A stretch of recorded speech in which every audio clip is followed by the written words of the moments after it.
ഈശോമിശിഹായ്ക്ക് സ്തുതിയായിരിക്കട്ടെ. ഇവയായിരിക്കും. നോമ്പ് കാലത്ത് ഒരുപാട് തിരക്കുണ്ടായിരിക്കും അല്ലേ? അതിനിടയിലാണ് ഞാൻ പിടിച്ചിരുത്തിയിരിക്കുന്നത്. നല്ല തിരക്ക്. 1.5 മാസമായിട്ട് ഒരു വിശ്രമവും ഇല്ല. ഫുൾ കേരളം മുഴുവൻ ഓടി നടന്നുള്ള ധ്യാനങ്ങളാണ്. അപ്പൊ ഒത്തിരി നല്ല ചിന്തകൾ ചിലപ്പോൾ എനിക്കിന്ന് കേൾക്കാൻ പറ്റുമായിരിക്കും അല്ലേ? പറഞ്ഞു വരുമ്പോൾ തീർച്ചയായിട്ടും നോമ്പ് കാലത്ത് നമുക്ക് ഒത്തിരി അതായത് ജീവിതത്തെ നവീകരിക്കുന്ന ഒക്കെ ഒരു കാലമാണല്ലോ. അപ്പൊ എനിക്ക് തോന്നുന്നു ഇന്ന് സംസാരിക്കാൻ പറ്റിയൊരു വിഷയം ഈ ജീവിതത്തിലെ സഹനങ്ങൾ അല്ലെങ്കിൽ ഒരു ത്യാഗങ്ങൾ, ഇതിൻ്റെയൊക്കെ ഒരു പ്രാധാന്യത്തെ പറ്റിയായിരിക്കും കുടുംബജീവിതത്തിൽ. പ്രത്യേകിച്ചും ഇന്നൊക്കെ ഈ അടുത്ത കാലത്തൊക്കെ കേട്ടിട്ടുള്ള ചില ഇൻസിഡൻസ്, ഈ അപ്രതീക്ഷിതമായ ചില തിരിച്ചടികൾ, ചില സുനാമികളൊക്കെ ജീവിതത്തിൽ ഉണ്ടാകുമ്പോൾ ഇങ്ങനെ പകച്ചു നിൽക്കുന്നവരെ കണ്ടിട്ടുണ്ട്. പകച്ചു പോകുന്ന ചില കുടുംബ ബന്ധങ്ങൾ, ചിലത് നന്നാകും, ചിലത് മോശമാകും. അപ്പോൾ എനിക്ക് അതിനെ പറ്റിയൊക്കെ ഒന്ന് പറയാൻ തോന്നുച്ചാ. അപ്പോൾ എനിക്ക് ആദ്യമായിട്ട് അച്ഛനോട് ചോദിക്കാനുള്ളത്, ഇപ്പോൾ ഈ നമ്മളൊക്കെ ഈ കഴിഞ്ഞ ദിവസം ഉണ്ടായൊരു സംഭവം ഇതാണ്. എനിക്ക് വളരെ പ്രിയപ്പെട്ട ഒരു ഫാമിലിയിൽ ഒരു കുട്ടി ആത്മഹത്യ ചെയ്തു പെട്ടെന്ന്. വളരെ കാര്യമായിട്ട് പഠിപ്പിച്ചൊക്കെ വളർത്തിക്കൊണ്ട് വന്നതാണ്. അപ്പോൾ ആ കുടുംബം ശരിക്കും ഇങ്ങനെ എന്താ ചെയ്യേണ്ടതെന്ന് അറിയാതെ പകച്ചു നിൽക്കുന്നത് മാത്രമേ നമ്മൾ കണ്ടുള്ളൂ. ഇങ്ങനത്തെ ഒരുപാട് സിറ്റുവേഷൻസ് അച്ഛൻ കാണുകയും ഫേസ് ചെയ്യുകയൊക്കെ ചെയ്യുന്നുണ്ട്. അത് നമ്മളെ ഇങ്ങനെയുള്ള തകർച്ച വരുമ്പം 2 വിധത്തിൽ അതിനെ നോക്കി കാണാം. നിരീശ്വരവാദിക്ക്, വിശ്വാസമില്ലാത്ത വ്യക്തിക്ക് ഇതെല്ലാം ജീവിതത്തെ ശൂന്യമാകും, മൊത്തം ശിഥിലമാക്കി ഒരു തകർന്ന ചീട്ടുകൊട്ടാരം പോലെ അങ്ങ് തീരും. പക്ഷേ ഇവിടെയാണ് വിശ്വാസത്തിൻ്റെ ബലം എന്നൊക്കെ പറയുക. ശരിക്കും വിശ്വസിക്കുന്ന ഒരു കുടുംബമാണെങ്കിൽ, വ്യക്തിയാണെങ്കിൽ, ഇങ്ങനെയുള്ള തകർച്ചകളുടെ സമയം ഒരുമിച്ച് ദൈവത്തെ അന്വേഷിക്കാനുള്ള സമയമായി മാറും. ചില മരണങ്ങൾ, ചില രോഗങ്ങൾ, ഇതെല്ലാം നമുക്ക് വരുമ്പം ഒന്നിച്ച് ദൈവത്തെ അന്വേഷിക്കാനുള്ള ഒരവസരം. കുടിച്ച് ലിവർ സിറോസിസ് വന്ന മനുഷ്യൻ പറഞ്ഞു, ജീവിതം തകർന്നു, എല്ലാം പോയി, പക്ഷേ മരണത്തെ മുഖാമുഖം കണ്ടപ്പോഴാണ് എൻ്റെ അമ്മയും പേരൻസും എല്ലാവരും ഒരുമിച്ച് ഒരു ധ്യാനം കൂടാൻ പോയതും ദൈവത്തെ കണ്ടതും രക്ഷപ്പെടും. ചിലപ്പോൾ ഒരു കുട്ടിയുടെ മരണം, പങ്കാളിയുടെ മരണം, മാരകമായ രോഗം, സാമ്പത്തിക, ഇങ്ങനെയുള്ള ചില സുനാമികൾ കുടുംബത്തിൽ വന്നു വീഴുമ്പോൾ അത് വിശ്വസിക്കുന്ന മനുഷ്യന് ദൈവത്തെ ഒന്നിച്ച് തേടാനുള്ള ഒരവസരം, ഒരുമിപ്പിൻ്റെ അവസരമാണ്. അപ്പം ഇങ്ങനെ ഒരു തകർച്ച വരുമ്പം അകന്നുന്നവർ പോലും അടുത്ത് വരും. പിണങ്ങിപ്പോയവരും പരിഭവിച്ച് മാറുന്നവരൊക്കെ ഒരു മരണം വരുമ്പം അടുത്ത് വരും. വീണ്ടും ഒന്നേന്ന് തുടങ്ങാനുള്ള അവസരമായിട്ട് അതിനെ കാണും. മരണം ഒരു നിമിത്തം മാത്രം. കാരണം ക്രിസ്തുവിന് മരണത്തിന് പ്രാധാന്യമില്ല. യേശു മരണത്തെക്കുറിച്ച് അധികം പറയുകയില്ല. യേശു പറയുന്ന 2 വാക്കേ ഉള്ളൂ: ഞാനാണ് ജീവനും പുനരുത്ഥാനവും. ജീവനും പുനരുത്ഥാനവുമാണ്. അപ്പോൾ ഒരു മകനോ അപ്പനോ അമ്മയോ ഭാര്യയോ ഭർത്താവോ ഒക്കെ മരിക്കുമ്പോഴും ഒരു പുനരുത്ഥാനത്തിൻ്റെ നാളിൽ കാണുമെന്നുള്ള ഉറപ്പും വേദനയിൽ ഒന്നിച്ച് ദൈവത്തെ ഇടാനുള്ള ഒരിടവും അവസരമായിട്ട് മാറും. പക്ഷെ ചിലരൊക്കെ ഉണ്ടല്ലോ, നമ്മളിങ്ങനെ പറയുമ്പം ശരിക്കും പറഞ്ഞു കഴിഞ്ഞാൽ അപ്പം ചിലർ പറയും, പറയാൻ എന്തൊരു എളുപ്പം. ഇപ്പം അച്ഛൻ പറയുന്നത് കേൾക്കുമ്പോഴും ചിലപ്പോൾ ഇത് അനുഭവിക്കുന്നവർക്ക് തോന്നും, അച്ഛന് പറയാൻ നല്ല എളുപ്പമാണ്, പക്ഷെ അനുഭവിക്കുന്നത് നമ്മളല്ലേ എന്ന് ചോദിക്കുമല്ലോ. ഒരു പീരീഡ് ഓഫ് ടൈം എടുക്കില്ലേ എന്തൊക്കെ വന്നാലും ഈ ഒരു കാര്യങ്ങളൊക്കെ ഒന്ന് അക്സെപ്റ്റ് ചെയ്ത് ഇങ്ങനെ പെട്ടെന്ന്? അപ്പം അവർ തന്നെ ഓർക്കില്ലേ, എനിക്ക് നന്ദി പറയാൻ പറ്റുന്നില്ലല്ലോ, അല്ലെ ദൈവത്തോട് എടുക്കാൻ പറ്റുന്നില്ല, ഞാൻ ദൈവത്തെ ശപിക്കുകയാണല്ലോ, പഴിക്കുകയാണല്ലോ എന്നൊക്കെ നെഗറ്റീവ് ചിന്തകളായിരിക്കും കൂടുതലും വരിക. അപ്പൊ അതിനൊരു കാലതാമസമൊക്കെ ഇല്ലേ? ശരി വരും. അതിപ്പം നമുക്കൊരു മുറിവ് കരിഞ്ഞാലും അതിൻ്റെ പാട് കിടക്കും, മായാതാണ് എന്ന് പറഞ്ഞ പോലെ. എന്തൊരു മനസ്സിന് എന്ത് മുറിവ് വന്നാലും അതിൻ്റെ ഒരു പാട് എപ്പോഴും അത് കിടക്കും, അത് കരയാൻ സമയമെടുക്കും. അതുകൊണ്ടാണ് പറയുന്നത്, കർത്താവും കാലവും കൂടി സകല മുറിവുകളും കരിക്കും. എനിക്ക് ആദ്യത്തെ ഒരു ഐഡിയ, കർത്താവ്, ഞാൻ ഇപ്പോഴാണ് കേട്ടോ കേൾക്കുന്നത്, കാലം വായിക്കാത്ത മുറിവില്ലെന്ന് കേട്ടുള്ളൂ. അപ്പൊ കർത്താവും വേണം. കാലത്തിൻ്റെ അധിപൻ ദൈവമാണ്. അപ്പം ദൈവവും കാലവും കൂടി കരിക്കാത്ത മുറിവുകളൊന്നുമില്ല. അതുകൊണ്ടാണ് ഏറ്റവും പ്രിയപ്പെട്ട ആൾ മരിക്കുന്ന അന്നത്തെ വേദന കുറേ നാളത്തേക്ക് തുടർന്നാൽ നമ്മൾ ഭസ്മമായി പോകും. പക്ഷെ ഒരാഴ്ച, ഒരു വർഷം കഴിയുമ്പോൾ അതൊരു ഓർമ്മയായിട്ട് മാഞ്ഞു പോകും. സ്നേഹം പോവുകയല്ല, അതൊരു പ്രപഞ്ചത്തിൻ്റെ ഒരു കളിയാണ്, ദൈവത്തിൻ്റെ ഒരു ഇടപെടലുമാണ്. ആ രീതിയിൽ ഇപ്പോൾ ഒരു അമ്മയ്ക്ക് ഒരു കുഞ്ഞേ ഉള്ളൂ, ആ കുഞ്ഞ് പെട്ടെന്ന് അങ്ങ് മരിച്ചു, ബ്ലഡ് ക്യാൻസറായിട്ട്. അമ്മ തകർന്നു, ദൈവത്തെ ശപിച്ചു. വിശ്വസിച്ച അമ്മയാണ്, എല്ലാം ശപിച്ചു, പിരാഗി സെമിത്തേരിയിൽ നിന്ന് പോകും. പക്ഷേ പിറ്റേ ദിവസം രാവിലെയും ആരെ പിരാഗിയോ ആ ദൈവത്തിൻ്റെ അടുക്കിലേക്ക് രാവിലെ എഴുന്നേറ്റ് പോയി. പള്ളിയിൽ ചെന്നു, സിമിത്തേരിയിൽ ചെന്നു, കുഞ്ഞിനെ അടക്കിയ കല്ലറയ്ക്ക് കുഴിമാടത്തിൽ പ്രാർത്ഥിച്ചു. നാളുകൾ കഴിഞ്ഞു. ഒരു വലിയ മഴക്കാലം വന്നു. മഴക്കാലത്ത് ഭയങ്കരമായ കാറ്റ്.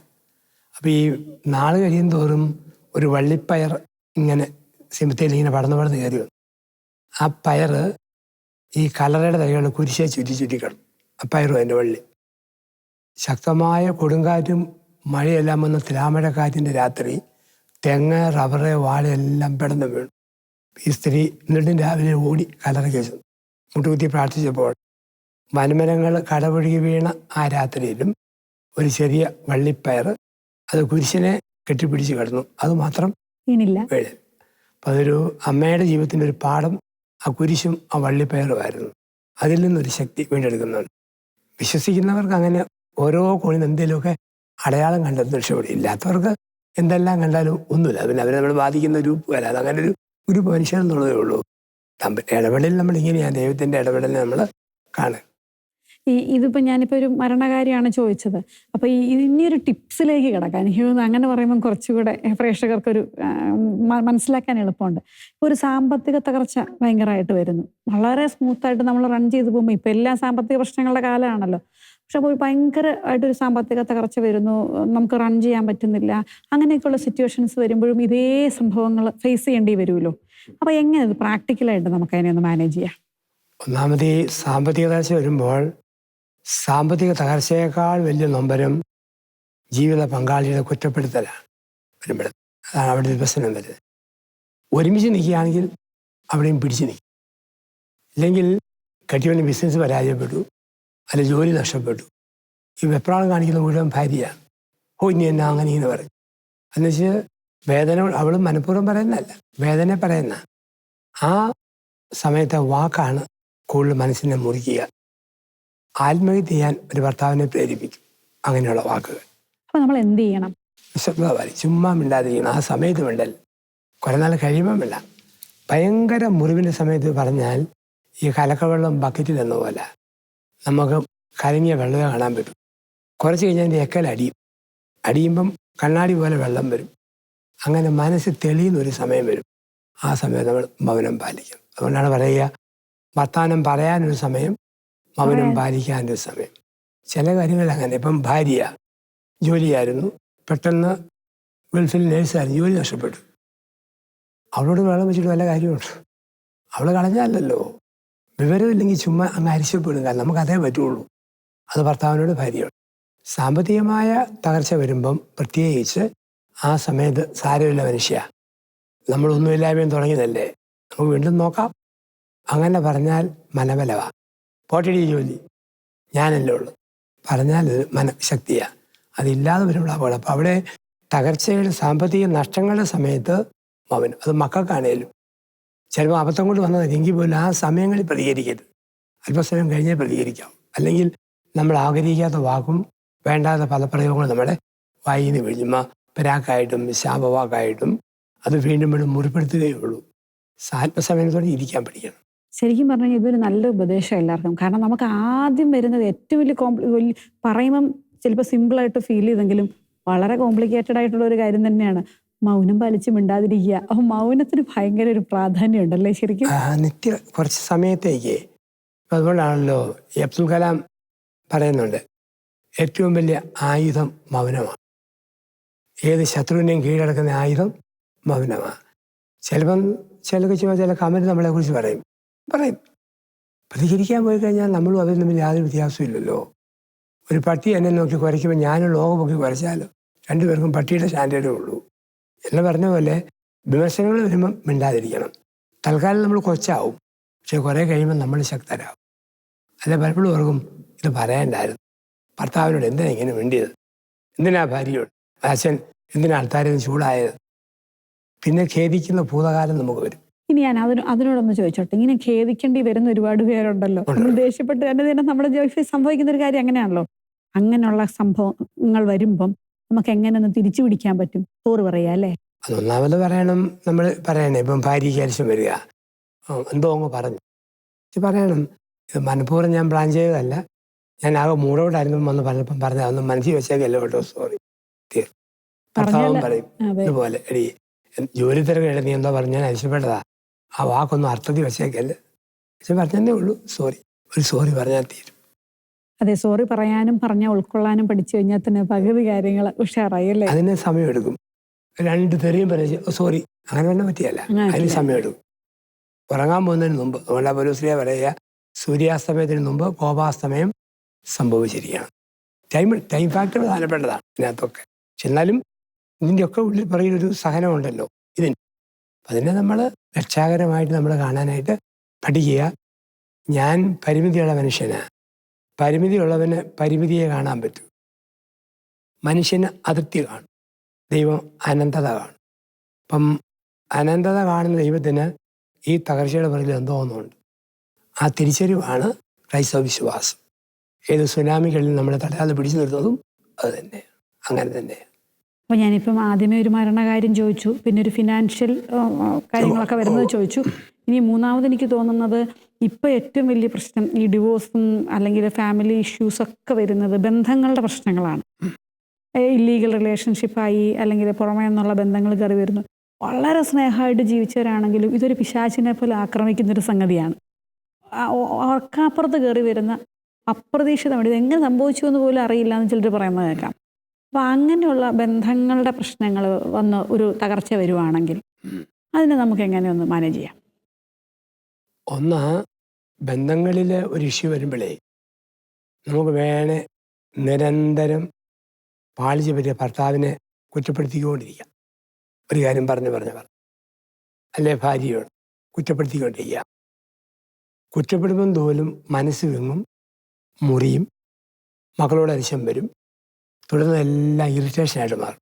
അങ്ങനെ വരുമ്പോഴത്തേക്ക് കുറ്റബോധം വരും. പിന്നെ എപ്പോഴും ഇനി ഒരിക്കൽ പറ്റിയ അവസ്ഥയാണ്, ഇനി മേലിൽ ആവർത്തിക്കുകയില്ല എന്നാണ് തീരുമാനം എടുത്തൊരു ഭർത്താവ്. എന്നാലും രാവിലെ തൊട്ട് വൈകിട്ട് ദിവസം ഒരു 5 പ്രാവശ്യം. അത് സ്ത്രീയുടെ പ്രത്യേകതയാണ്. സ്ത്രീകളെ സംബന്ധിച്ച് അവരെ എല്ലാം ഈ അങ്ങ് ക്ഷമിക്കും, പക്ഷെ മറക്കുകയില്ല. പറഞ്ഞു മതി, അതങ്ങനെ പറയും. അപ്പം അത് അവൾ അങ്ങനെ പറയുന്ന അവളുടെ ഒരു ക്യാരക്ടറാണെന്ന് കണ്ടാൽ മതി. ഭർത്താവെ ഉള്ളി വെച്ചോടല്ല, മനസ്സിലേക്ക് ഇങ്ങനെ കൊമള പോലെ പറഞ്ഞെങ്കിലും തീർക്കണ്ടേ. അങ്ങനെ തീർക്കുന്നതായിട്ട് ഭർത്താവ് ആ കമൻറ്റിന് നമ്മൾ കാണണം. ഭർത്താവ് ഭാര്യയുടെ ഒരു അവിശ്വസത എന്തെങ്കിലും കണ്ടിട്ട് പറഞ്ഞാൽ ഓർക്കണം, അവൻ്റെ അവകാശത്തെ ചതിച്ചു, അങ്ങനെ തോന്നലവനുണ്ടായി. ചിലപ്പോൾ ഒരിക്കൽ മാത്രമാകാം. പക്ഷെ ആ ഒരു വേദന വരുമ്പം ഈ തിരമാല പോലെ ഇങ്ങനെ തേടി വരും.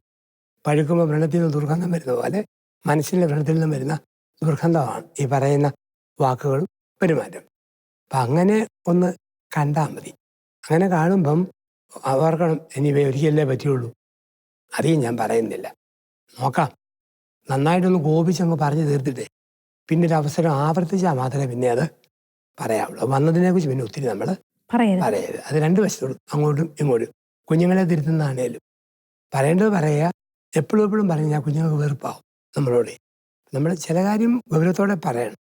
ചില വലിയ നേതാക്കന്മാരില്ലേ, അവർ ജീവ പറയിച്ച് പിന്നെയും അത് തന്നെ പറഞ്ഞുകൊണ്ടിരിക്കും. അവരുടെ വില പോയി. അത് ചിലർ ഒന്നും പറയും, പിന്നെ മിണ്ടിയല്ല. നമ്മൾ അങ്ങനെ പാടും. പിന്നെ ആവർത്തിച്ചാൽ പറയാം. ഇല്ലെങ്കിൽ അത് അടഞ്ഞ അധ്യായമാണ് ഇനി ഉണ്ടായി, അങ്ങ് വിശ്വസിക്കണം. അബദ്ധം കൊണ്ട് പറ്റും. എന്തെല്ലാം നന്മ ചെയ്തപ്പോൾ ഇടയ്ക്കൊന്നും വന്നതല്ലേ, ആ മാർജിൻ അങ്ങ് എടുക്കുക എന്നുള്ളൂ. അമ്മായിമ്മ പറഞ്ഞ പോലെ മരുമകൾക്ക് എന്നോട് ഭയങ്കര സ്നേഹമുണ്ട്, പക്ഷേ ചിലപ്പോൾ അരിശോട് കാരണം എപ്പോഴും എന്നോട് പറയും സ്റ്റുപ്പിഡ് താങ്ക് യു. ആദ്യം സ്റ്റുപ്പിഡ് പറഞ്ഞിട്ടാണ് പിന്നെ ഈ താങ്ക് യു വരുന്നത്.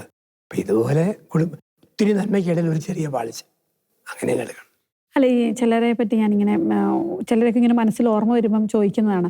നമ്മളിപ്പം വളരെ സ്നേഹമായിട്ട് ഇടപെട്ടാലും ഈ അമ്മായിമ്മയുടെ കാര്യം പറഞ്ഞപ്പോഴാണ് ഈ മറക്കണം അല്ലെങ്കിൽ ക്ഷമിക്കണം എന്നൊക്കെ പറഞ്ഞാലും അവസരം കിട്ടുമ്പോൾ ഈ കുത്തി വർത്താനം പറയല്ലേ. എല്ലാം കേട്ടു എല്ലാം മനസ്സിലാക്കിയൊക്കെ ഇരുന്നാലും സാഹചര്യങ്ങൾ വരുമ്പോഴേ അങ്ങോട്ട് ഇടയിലോട്ടൊരു പുട്ടിന് പീരിയിടുന്നെന്ന് പറഞ്ഞ പോലെ ഒരു കുത്തു വർത്താനം. അപ്പം നമ്മൾ ഓർക്കും, ഇവരോട് ഇതൊന്നും പറയണ്ടായിരുന്നു, അല്ലെങ്കിൽ അതിൽ ഇവർ ക്ഷമിച്ചില്ലല്ലോ, ഇവർ എന്ത് മനുഷ്യർ, ഇവർ മനസ്സിൽ തന്നെ ഇത് വെച്ചുകൊണ്ടിരിക്കുകയാണല്ലോ, എല്ലാം ക്ഷമിച്ചു പുറത്തു എന്നൊക്കെ പറഞ്ഞാലും സത്യത്തിൽ ഈ മനുഷ്യർക്ക് മറക്കാൻ വലിയ പാടായതുകൊണ്ടായിരിക്കും അല്ലേ? ഇങ്ങനെ ഒരു മുറിവ് നമ്മൾ സൃഷ്ടിക്കുന്ന ഒരു ശൂന്യതയുണ്ട്. അവിടെ ആ ശൂന്യതയിൽ പലതും കെട്ടിക്കിടക്കും. അങ്ങനെ കെട്ടിക്കിടക്കുന്നത് ഇടയ്ക്കിടയ്ക്ക് ചുമ്മാ കുമള പോലെ പൊങ്ങി പൊങ്ങി. അതൊന്നും യഥാർത്ഥത്തിൽ ആ അർത്ഥം വെക്കുന്നില്ല പറയുമ്പം. പക്ഷേ ഒരു കാര്യം പറഞ്ഞു വരുമ്പോൾ ഞാൻ തോക്കുകയാണ്. പിന്നെ ജയിക്കാനുള്ള ഏക മാർഗം ഒരായുധം എടുത്തങ്ങ് പ്രയോഗിക്കുക, അടുത്ത ആളെ ഒതുക്കാനായിട്ട്. അതൊരു ഡിഫൻസ് മെക്കാനിസം കൂടെയാണ്. എൻ്റെ ഭാര്യയെ ന്യായീകരിക്കാൻ നീ മെച്ചമല്ല എന്നൊന്ന് ഓർപ്പിക്കുമ്പം ഞാനിപ്പം മെച്ചമാണ്, നീ അത്രയില്ല, അങ്ങനെ സ്ഥാപിക്കുന്ന ഒരു ഡിഫൻസ് മെക്കാനിസമുണ്ട്. അതാണ് ഇതിനകത്ത് ഇങ്ങനെ വരുന്നത്. അപ്പം ചിലപ്പോൾ വലിയ ധ്യാനം കൂടിയിട്ട് പറയും, ഒരു അമ്മായിയമ്മ ധ്യാനം കൂടിയിട്ട് പറഞ്ഞു, ഇനി മേൽ എൻ്റെ മോളെ നിനക്കെതിരെ വാക്ക് പറയുകയോ കോപിക്കുകയോ ക്ഷോഭിക്കുകയോ ഇല്ല, ഈ അമ്മയല്ല ഇന്ന് മുതൽ സഹിക്കുന്ന അമ്മയാന്ന് പറഞ്ഞു ചുണ്ടേ കുരിശും പറ്റി ഭയങ്കരമായിട്ട്. അതെല്ലാം കഴിഞ്ഞ് 1 മാസം പിടിച്ചു. എന്നുവെച്ച് പറഞ്ഞു, ഈ അമ്മ പറഞ്ഞു, എൻ്റെ വികാരങ്ങളെ മുഴുവൻ ഈശോയുടെ കല്ലറയിൽ ഞാൻ അടക്കിയിരിക്കുന്നു അവൻ്റെ നാമത്തിൽ നിന്ന്. ഉമ്മാക്കും സന്തോഷമായി. 1 മാസം കുഴപ്പമൊന്നുമില്ല. 1 മാസം കഴിഞ്ഞ് എന്തോ പറഞ്ഞു അമ്മ പൊട്ടിത്തെച്ച് വല്ലാതെ ചൂടായി, അങ്ങേയറ്റം ഒതുക്കിയതെല്ലാം കൂടെ കുടഞ്ഞു. മരുമോള് പറഞ്ഞു, അവൻ സത്യമായി ഉയർത്തെഴുന്നേറ്റുന്നു. ഇതുപോലെ ജീവിതത്തിൽ ഈ അരിശങ്ങളും പിണക്കങ്ങളും ഒക്കെ വരും. പക്ഷെ അത് കിടന്നാലും അതിൻ്റെ മുറിവ് ആകും. ആ മുറിവാണ് തേടി തേടി തേടി ഇങ്ങനെ വന്ന് കുമളയായിട്ട് ആ വിലയെ കൊടുക്കാവുള്ളൂ. കുമള പോലെ പൊട്ടിപ്പൊക്കോളൂ. അതിനെയൊക്കെ ഒരുപാട് എടുത്തു കഴിഞ്ഞാൽ വേറെ വലിയ കടലുണ്ടാവും. കുമളയായിട്ട് തന്നെ നമ്മൾ വിട്ടുകളയുക. അപ്പം പിന്നെ നമുക്ക് പിടിച്ചു നിൽക്കാൻ പറ്റും. നമ്മളേതായാലും സഹനത്തെക്കുറിച്ച് കുറേ കാര്യങ്ങൾ, അല്ലെങ്കിൽ തകർച്ചകൾ, പ്രതിസന്ധികളൊക്കെ ഞാൻ ചോദിച്ചു കഴിഞ്ഞു. പല രീതിയിൽ മരണം, ബന്ധങ്ങൾ, സാമ്പത്തികം ഒക്കെ പറഞ്ഞു കഴിഞ്ഞു. നമുക്കറിയാം ഇത് മാർച്ച് മാസമാണല്ലോ. എനിക്ക് തോന്നുന്നു ഈ കുടുംബ ജീവിതത്തിലെ സംഘർഷങ്ങളെ, അല്ലെങ്കിൽ തകർച്ച എന്നൊക്കെ, അല്ലെങ്കിൽ സഹനം, ഇതൊക്കെ അപ്രതീക്ഷിതമായി കടന്നു വന്ന പല കാര്യങ്ങളെയും വളരെ ഭംഗിയായിട്ട് നേരിട്ട യൗസേപ്പ് പിതാവിന്റെ മാസമാണല്ലോ മാർച്ച്. അപ്പൊ എനിക്കിന്റെ മനസ്സിൽ ഓർമ്മ വന്നാ കേട്ടോ യൗസേപ്പ് പിതാവിനെ പെട്ടെന്ന്. അപ്പൊ അച്ഛന് ശരിക്കും എന്താണ് ഈ യൗസേപ്പ് പിതാവ് നമ്മളെ അങ്ങനെ ഒരു മോഡലായിട്ട് എൻ്റെ മനസ്സിൽ ഇങ്ങനെ ഫീൽ ചെയ്തു. അച്ഛൻ എന്താ ശരിക്കും പറയാനുള്ളത്? യൗസേപ്പ് പിതാവ് പഠിപ്പിക്കുന്നൊരു പാഠം, സഹനങ്ങളും വേദനകളും ഒക്കെ നമുക്ക് വരുമ്പം അതിൽ ദൈവത്തിൻ്റെ നിഗൂഢമായ ഇടപെടലുണ്ട് എന്ന വിശ്വാസത്തോടെ സഹനത്തെ ഫേസ് ചെയ്യുക എന്നുള്ളതാണ്. ഒരാൾ ചോദിക്കുക, യൗസേപ്പേ നീ എന്തൊരു വിഡ്ഢിയാ, ഗർഭിണിയായ പെണ്ണിനെ ഭാര്യയായി സ്വീകരിച്ചു പോകുമ്പം അതൊരു വിഡ്ഢിതമല്ലേ? യൗസേപ്പ് പിതാവ് പറയും, എനിക്കൊന്നും അറിയത്തില്ല, ഒരു കാര്യം എനിക്കറിയാം, ലോകത്തിൽ ഒരു രക്ഷകൻ പിറക്കണമെങ്കിൽ ഒരു വിഡ്ഢിയായ മനുഷ്യൻ ഒരു കഴുതയ്ക്ക് ജീനിയിട്ട് ഒരു ഭാര്യയും കൂടെ നടന്നാലേ രക്ഷകൻ പിറക്കും. അവിടെ ബുദ്ധിയുടെ ചിന്തകളൊന്നുമില്ല, ബുദ്ധിയോട് ചിന്തിച്ച ഉത്തരവൊന്നുമില്ല. പിന്നെ ആ വഴി വരുന്ന എല്ലാ സഹനങ്ങളും എടുക്കുക എന്നുള്ളതായിരുന്നു. ഒന്നാമത് ഗർഭിണിയുടെ ഭർത്താവ്, സമൂഹത്തിൻ്റെ പരിഹാസം. 2, തനിക്ക് ജനിക്കാത്ത കുഞ്ഞിൻ്റെ കാവൽക്കാരനായി ഒരു ജീവിതകാലം മുഴുവൻ മാറുക. 3, തൻ്റേതല്ലാത്ത കുഞ്ഞിനു വേണ്ടി മരുഭൂമിയിലൂടെ, സീനായി മരുഭൂമിയിലൂടെ ആ 3 മാസക്കാലത്തെ ഒരു യാത്ര. അപ്പം ഈ സഹനമെല്ലാം കൂടി കാഴ്ചവെച്ചപ്പോഴാണ് ഒരു തിരുക്കുടുംബം ഉണ്ടായത്. അപ്പോൾ യൗസേപ്പ് പിതാവ് ഈ ദൂതം പറഞ്ഞ പാടെ അപ്പൻ്റെ പെങ്ങന്മാരോടോ അമ്മയുടെ ആങ്ങളയുടെ മകളോട് ചോദിക്കുകയാണ്, ഒരു ഗർഭിണിയെ ഞാൻ കല്യാണം കഴിക്കണോ? എല്ലാവരും പറയും വേണ്ട. പക്ഷെ ആലോചന ബന്ധുക്കാരോട് ചോദിച്ചില്ല, ദൈവത്തോട് ചോദിച്ചു. ദൈവം പ്രോപ്പർ വഴി പറഞ്ഞു കൊടുത്തു, അക്സെപ്റ്റ്, സ്വീകരിക്കുക.